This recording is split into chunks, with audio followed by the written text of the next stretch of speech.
Oke, assalamualaikum warahmatullahi wabarakatuh. Balik lagi di channel ACPMIA. Oke, hari ini gue bakalan bahas yang lagi viral di media sosial, yaitu dimana pajak kendaraan bermotor itu akan menjadi 0%, yaitu mobil baru ya.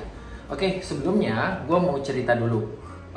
Sebenarnya pajak 0% ini itu kita harus tahu dulu bahwa mobil itu memiliki 4 komponen yang harus dibayar pajaknya. Yang pertama itu adalah pajak PPN 10%. Oke, yang kita harus breakdown dulu. Terus yang kedua adalah PPN BM. Ini 3 sampai 125%. Terus yang berikutnya adalah ini pendapatan daerah ya, tergantung daerahnya di mana. Itu namanya BBN, biaya balik nama kendaraan bermotor, BBNKB. Itu kira-kira 12,5% ya. Terus kemudian ada namanya satu lagi PKB, pajak kendaraan bermotor, ini 2%. Oke. Nah, kalau ini semua ditotalin itu rata-rata jumlahnya mungkin sekitar 49% gitu ya, kira-kira. Jadi pajaknya. Nah, pajak-pajak inilah dalam kendaraan itu yang harus dibayar. Nah, terus kemudian ada satu pajak yang digratiskan oleh pemerintah. Yang manakah pajak itu adalah pajak PPN BM. Jadi kita harus tahu nih 0% bukan semuanya dipotong, tapi hanya PPN BM yang ini saja. Di mana ada syarat-syarat yang harus terpenuhi. PPN BM itu adalah pajak barang mewah. Yang pertama itu jika kita klasifikasikan LCGC. LCGC ini pajaknya dulu 0%, BM-nya sekarang 3%. Kemudian mobil di bawah 1500 cc itu mana? Ini pajaknya di 10%. Kemudian mobil di atas 1500 sampai dengan 2500 itu kalau tidak salah 30% apa 20% gitu ya. Nah, tapi kita fokus bahwa yang bakalan digratiskan pajaknya itu adalah mobil yang di bawah 1500 cc ya. Mobil apa sajakah itu? Nah, tetapi selain 1500 cc dia juga memiliki syarat.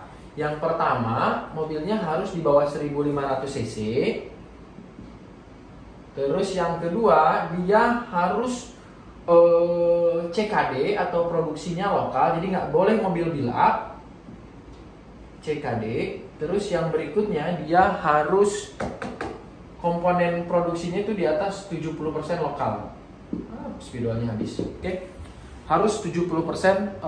Artinya ketika produksi mobil itu di mana material untuk membuat mobil itu harus 70% lokal. Kalau mobil LCGC dia otomatis sudah pasti di atas 70%. Nah, mobil apa saja itu? Ya salah satunya adalah mobil-mobil yang produksi Indonesia yang di bawah 1500 cc. Contohnya mungkin R3, Avanza, Mobilio, Expander, Terios, Rush, yang sejenisnya.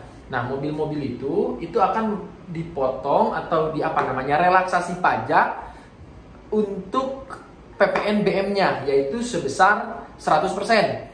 Jadi untuk periode pertama itu adalah Maret ke April itu pemotongannya 100%. Terus kemudian Mei ke Juni itu pemotongannya 50%.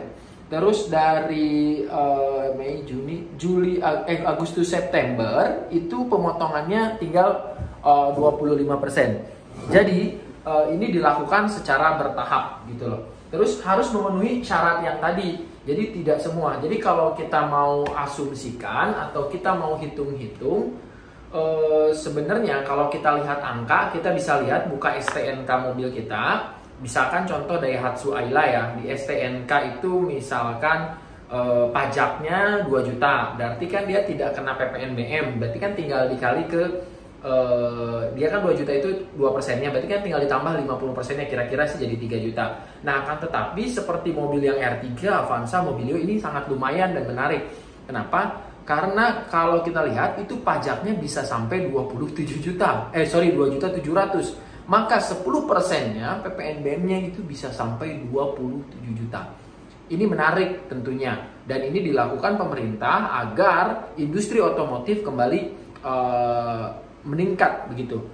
Akan tetapi masalah terjadi di mana kita sebagai pengusaha mobil bekas itu akan merasakan yang namanya kekhawatiran di mana otomatis harga mau jual mobil bekas akan menurun. Tentunya di sini kita tidak bisa prediksi market dan prediksi pasar begitu saja tanpa analisa dan data.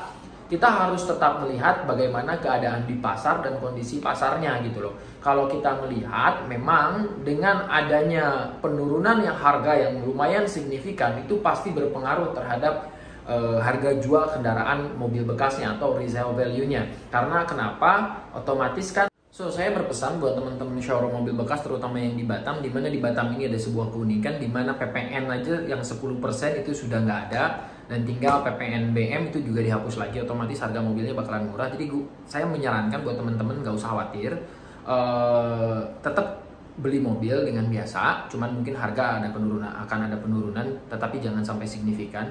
Cuman yang lebih hati-hati adalah di mana yang harus hati-hati mobil low MPV yang 1500 cc yang potongannya bisa sampai 27 juta tadi, itu yang tahun tinggi, itu maksudnya yang tahun-tahunnya tinggi itu pasti harus sedikit direm gitu loh ya. Tapi kalau untuk yang seperti LCGC itu nggak bakalan banyak karena paling sekitar potongannya 3-5 jutaan. Dan itu juga belum tahu karena belum ada pengumuman resmi dari ATPM terkait info yang pemerintah sampaikan. Tapi memang info ini udah viral.